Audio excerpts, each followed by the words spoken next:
A paz do Senhor Jesus.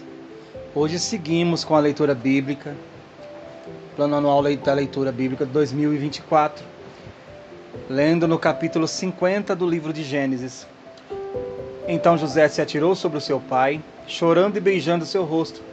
Em seguida deu ordem aos médicos que estavam a seu serviço para embalsamarem o corpo de seu pai, e os médicos embalsamaram Israel. Levaram 40 dias completos, pois esse era o tempo para o embalsamento. E os egípcios choraram sua morte 70 dias. Quando terminaram os tempos de luto, José falou à corte de Faraó: se me é possível contar com a vossa amizade e bondade, dizei isso aos ouvidos do Faraó em meu favor. Meu pai me fez prestar esse juramento, eu vou morrer, disse-me ele. Tenho um túmulo que mandei cavar na terra de Canaã, é lá que me sepultarás. Agora, portanto, que me seja permitido subir para sepultar meu pai. Depois voltarei. O Faraó aqueceu sobre o que sobe e sepulta teu pai, como ele te fez jurar. José subiu para sepultar seu pai, e subiram com ele todos os conselheiros de Faraó, os oficiais da sua corte e todos os principais da terra do Egito. E além deles, todos os da casa de seu pai. Somente as crianças, as ovelhas e os rebanhos foram deixados em Gósen. E subiram também com ele muitas carruagens e cocheiros. Era um cortejo grandíssimo. Chegando eles, pois, à eira de Atade, próximo do Jordão, lamentaram em voz alta, com profunda amargura, e ali José dedicou 7 dias de pranto pela morte de seu pai. Quando os cananeus que lá habitavam observaram aquele lamento extremo na eira de Atade, comentaram: eis que os egípcios estão realizando uma grande solenidade de pranto e de luto. Por esse motivo se passou a chamar esse lugar nas proximidades do Jordão de Abel-Misraim, campo de lamentação dos egípcios. E assim cumpriram os filhos de Jacó o que esse lhes havia ordenado. Levaram-no à terra de Canaã e o sepultaram na caverna do campo de Macpela, perto de Manre, que juntamente com o campo Abraão tinha comprado de Efron, o Eteu, a fim de que lhe servisse de propriedade para a sepultura. Mais tarde, contudo, José retornou ao Egito, bem como todos os seus irmãos e todas as pessoas que haviam acompanhado a Canaã para enterrar seu pai. Vendo que seu pai estava morto, comentaram entre si os irmãos de José: e se José for nos tratar como inimigos e nos retribuir todo o mal que lhes fizemos no passado? Por isso mandaram um recado a José nesses termos: antes de morrer, teu pai nos ordenou que lhe revelássemos esse seu desejo. Assim falareis a José: perdoa a teus irmãos seu crime e seu pecado, todo o mal que fizeram. Agora, pois, queiras tu perdoar os erros e os pecados dos servos do Deus de teu pai. E José muito se comoveu e chorou diante das palavras que seus irmãos que enviaram. Logo em seguida chegaram seus próprios irmãos e, lançando-se a seus pés, suplicaram: eis nós aqui como os teus escravos. Enquanto José lhes assegurou: não tenhais qualquer receio, acaso estou eu no lugar de Deus? O mal que tinhas a intenção de fazer, o desígnio de Deus o mudou em bem, a fim de cumprir o que se realiza hoje diante de nossos olhos, salvar a vida de um povo numeroso. Agora, pois, não temais, eu vos sustentarei, bem como a vossos filhos. E assim ele os tranquilizou e lhes encorajou com palavras carinhosas. José permaneceu no Egito com toda a numerosa família de Israel, viveu 110 anos. E viu a terceira geração dos filhos de Efraim. Além disso, nasceram na presença de José os filhos de Maquir, filho de Manassés. Antes de morrer, José profetizou a seus irmãos: eis que a hora da minha morte se aproxima. Todavia Deus vos visitará com poder e vos fará subir desta terra para a terra que ele prometeu, sob juramento a Abraão, Isaque e Jacó. E José fez os filhos de Israel prestarem um juramento: quando Deus intervier a vosso favor, levareis os meus ossos daqui. José morreu com a idade de 110 anos e logo depois de embalsamado, seu corpo foi depositado num sarcófago no Egito. Iniciamos hoje então também a leitura no livro de Êxodo, capítulo 1. São estes, portanto, os nomes dos filhos de Jacó que foram com ele para o Egito, cada um com sua respectiva família: Ruben, Simeão, Levi, Judá, Issacar, Zebulon e Benjamim, Dan, Naphtali, Gade e Asser. Ao todo, o grupo de descendentes de Jacó ultrapassava 70 pessoas. José, no entanto, já estava no Egito. Com o passar do tempo morreram José, todos os seus irmãos e toda aquela geração. Os filhos de Israel foram fecundos e se multiplicaram, tornaram-se cada vez mais numerosos e poderosos, a tal ponto que o país ficou repleto deles. Levantou-se sobre o Egito um novo rei que não conhecia nada sobre a vida de José. Então proclamou ele ao seu povo: eis que o povo dos filhos de Israel tornou-se mais numerosos e mais poderosos do que nós. Vinde, tomemos sábias medidas a fim de impedir que eles cresçam ainda mais, pois do contrário, em caso de guerra, aumentará o número dos nossos adversários e combaterá contra nós, para depois deixar nós no país assolado. Sendo assim, impuseram a Israel inspetores de obras para tornar-lhes dura a vida como os trabalhos que exigiam. Foi assim que construíram para Faraó as cidades, armazéns de Pitom e de Ramessés. Contudo, quanto mais o oprimiam, tanto mais geravam filhos e se multiplicavam. E os egípcios preocupavam-se por causa dos muitos descendentes de Israel. Os egípcios obrigavam os filhos de Israel ao trabalho e tornavam-lhes tenuamente e amarga a vida com eles. Com duros serviços, a preparação da argila, a fabricação de tijolos, vários trabalhos nos campos e toda espécie de tarefas que obrigavam a realizar.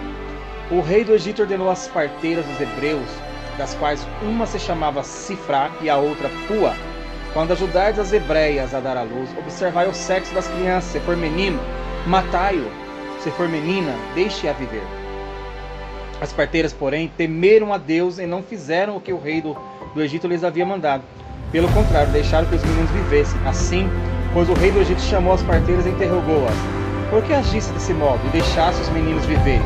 Elas responderam ao faraó: as mulheres dos hebreus não são como as egípcias, são cheias de vida e antes que as parteiras cheguem, já deram à luz. As parteiras eram tementes a Deus e por esse motivo ele foi benevolente para com elas e o povo ia se tornando cada vez mais numeroso e ainda mais fortalecido. E porque as parteiras temeram a Deus, ele as abençoou, fazendo que também formassem suas famílias. Certo dia, entretanto, ordenou o faraó a todo o seu povo, a todos os meninos que nascerem aos hebreus, lançareis no Nilo, mas a todas as meninas deixareis viver. Capítulo 2 de Êxodo. Certo homem da tribo de Levi foi tomar por esposa uma descendente também de Levi, a qual concebeu e deu à luz um menino. Vendo que era bonito e saudável, escondeu-o por 3 meses. E como não pudesse mais ocultá-lo, tomou um cesto de papiro, calafetou-o e com betume e piche colocou dentro seu filho e soltou o cesto entre os juncos à beira do rio. De longe, uma das irmãs do menino observava o que lhe ia acontecer. Extrementes, eis que a filha do faraó desceu para se lavar no rio, enquanto suas criadas andavam à beira do rio. Ela percebeu o cesto entre os juncos e mandou uma de suas servas apanhá-lo. Abrindo-o, viu a criança, era um lindo menino e chorava esternecidamente, declarou: é filho dos hebreus. Então a irmã do bebê aproximou-se e sugeriu à filha do faraó: queres que eu vá e te chame uma mulher dos hebreus que possa criar essa criança? A filha do faraó prontamente respondeu: sim, vai. Partiu, pois a jovem chamou a própria mãe da criança. Então a filha do faraó orientou-a: leva este menino, amamenta-o para mim e eu te darei a tua paga. A hebreia imediatamente abraçou o bebê e o criou. Quando o menino cresceu, ela o entregou à filha do faraó, a qual o adotou e lhe pôs o nome de Moisés, justificando: eu o tirei das águas. Moisés já era adulto. Um dia ele saiu para visitar o lugar onde se encontravam seus irmãos hebreus e descobriu como era árduo e exaustivo o trabalho que eram obrigados a fazer. Observou que um egípcio espancava um hebreu indefeso e, como olhasse para um e outra parte e visse que ninguém estava ali, matou o egípcio e o escondeu na areia. No dia seguinte voltou no momento em que 2 hebreus estavam brigando e disse ao agressor: por que feres o teu próximo? Ele replicou: quem te constituiu nosso chefe e nosso juízo? Acaso queres matar-me como mataste ontem o egípcio?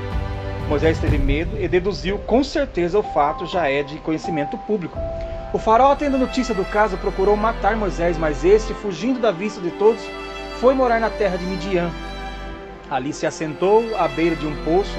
Ora, um sacerdote de Midian tinha 7 filhas. Elas foram buscar água para encher os bebedouros e dar de beber a rebanho de seu pai. Então alguns pastores aproximaram-se e começaram a expulsá-las dali. Moisés, porém, partiu em socorro delas e deu água ao rebanho. Quando os jovens voltaram a seu pai, Reuel, Jetro, este lhes indagou: por que voltastes mais cedo? Responderam: um egípcio nos livrou da mão dos pastores e, Além disso, tirou água conosco e deu de beber ao rebanho. Onde está, pois, esse homem? Inquiriu o pai. Por que o abandonaste lá? Convidai-o para que venha e coma conosco.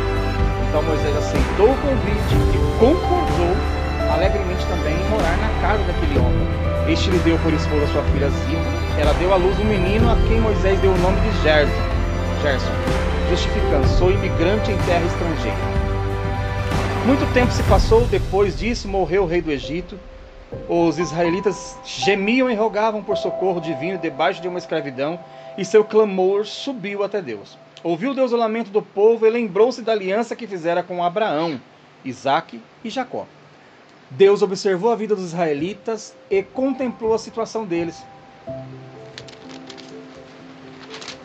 Capítulo 3. Apacentava Moisés o rebanho de Jetro, Reuel, seu sogro, sacerdote de Midian. Certo dia, conduzindo as ovelhas para além do deserto, chegou a Horebe, o monte de Deus.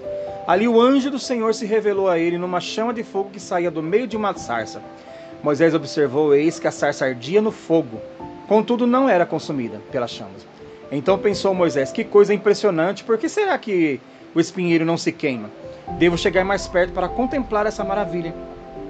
Então o Senhor viu que ele deu uma volta e se aproximou para observar melhor, e Deus o chamou do meio da sarça ardente: Moisés, Moisés. Ao que ele prontamente respondeu: eis-me aqui. Deus continuou a dizer: não te aproximes daqui, tire as sandálias dos pés, porque o lugar em que estás é uma terra santa. Disse mais: eu sou o Deus de teus pais, o Deus de Abraão, o Deus de Isaque e o Deus de Jacó. Então Moisés cobriu o rosto, porquanto temia olhar para Deus. Disse o Senhor: certamente tenho observado a opressão e a miséria sobre o povo no Egito. Tenho ouvido seu clamor por causa dos seus feitores, e sei o quanto estão padecendo por este motivo.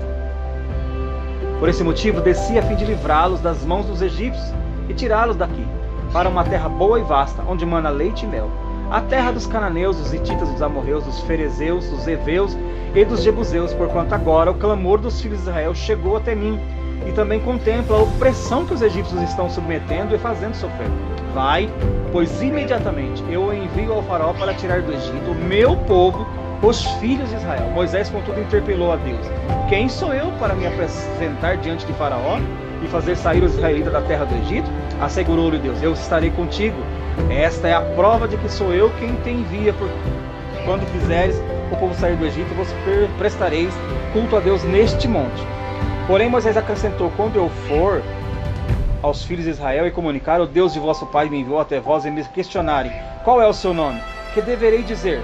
Então afirmou Deus a Moisés: eu sou o que sou. E deveis dizer aos filhos de Israel: eu sou, me enviou a vós outros. Disse Deus ainda mais a Moisés: assim dirás aos filhos de Israel: Yahvé, o Deus de vossos antepassados, o Deus de Abraão, o Deus de Jacó e o Deus de Isaque, me enviou até vós. Esse, pois, é o meu nome eternamente, e assim serei lembrado de geração em geração. Vai, reúne os anciões, as autoridades de Israel, e anuncia-lhes: Yahvé, o Senhor Deus de vossos antepassados, o Deus de Abraão, o Deus de Isaque, o Deus de Jacó, me apareceu e me revelou: em verdade vos tenho visitado e contemplado o que vos é feito no Egito. Porquanto prometi tirar-vos da opressão do Egito e conduzir-vos à terra dos cananeus, dos hititas, dos amorreus, dos ferezeus, dos heveus e dos jebuseus, terra em que sobejam leite e mel. Eis que os anciões das autoridades de Israel te darão ouvido, atenderão a tua convocação e seguirão contigo até o rei do Egito. Ele comunicará: Yahvé, o Deus dos hebreus, veio ao nosso encontro. Agora, pois, deixa-nos ir pelo caminho de 3 dias de marcha, adentrando no deserto, a fim de oferecermos nosso sacrifício ao Senhor nosso Deus. Contudo, eu sei que o rei do Egito não permitirá que saiam de suas terras, a não ser que uma poderosa mão o force. Por esse motivo, estenderei a minha mão e ferirei todo o Egito com os prodígios que realizarei no meio dos egípcios. Somente depois desses portentosos eventos é que o faraó os deixará partir. Farei ainda que os egípcios tenham boa vontade para com os israelitas, de modo que, quando sairdes, não sairá de mãos vazias. Todas as filhas de Israel pedirão às suas vizinhas e às suas mulheres que estiverem hospedando em casa objetos de prata e de ouro, joias e toda espécie de vestimentas que poreis sobre os vossos filhos e sobre as vossas filhas, e despojareis os egípcios. Amém? Lemos então até o capítulo 3. Amanhã continuamos na leitura a partir do capítulo 4 do livro de Êxodo. Deus abençoe. Espero que você esteja firme comigo nessa leitura da Bíblia neste ano. Deus abençoe. Até amanhã.